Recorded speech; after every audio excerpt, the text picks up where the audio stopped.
16 Accords of Madness, Volume 6. Hircine's Tale.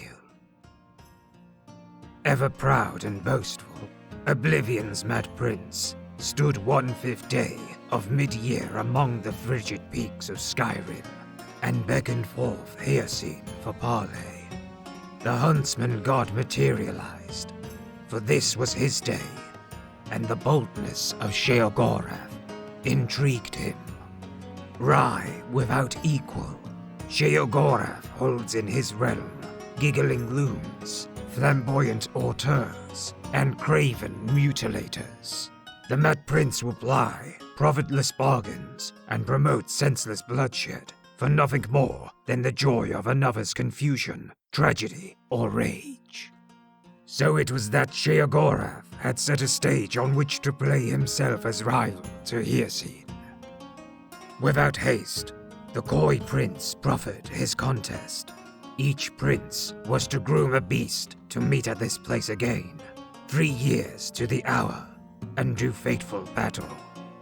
Expressionless behind his fearsome countenance, Hircine agreed, and with naught but a dusting of snow in the drift, the princes were gone to their realms. Confident, but knowing Sheogorath for a trickster, Hircine secretly bred an abomination in his hidden realm.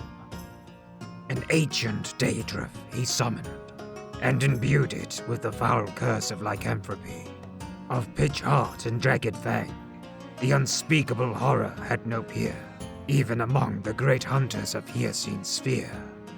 In the 3rd year, on the given day, Hircine returned, where Sheogorath leaned, cross-legged on a stone, whistling with idle patience.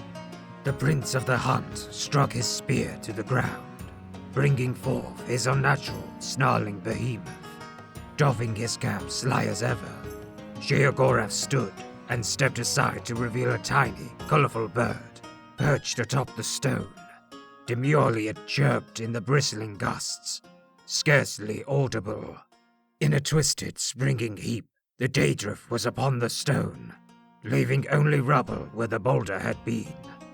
Thinking itself victorious, the monster's bloodied maw curled into a mock grin, when a subdued song drifted in the crisp air. The tiny bird lightly hopped along the snout of the furious Daedroth. Sheogorath looked on, quietly mirthful, as the diminutive creature picked at a bit of detritus caught in scales betwixt the fiery eyes of the larger beast. With howling fury, the weird thing blinded itself trying to pluck away the nuisance, and so it continued for hours. Hircine, looking on in shame, while his finest beast gradually destroyed itself in pursuit of the seemingly oblivious bird, all the while chirping a mournful tune to the lonesome range. Livid but beaten, Hircine burned the ragged corpse and withdrew to his realm, swearing in forgotten tongues. His curses still hang in those peaks, and no wayfarer tarries for fear of his wrathful aspect in those obscured heights.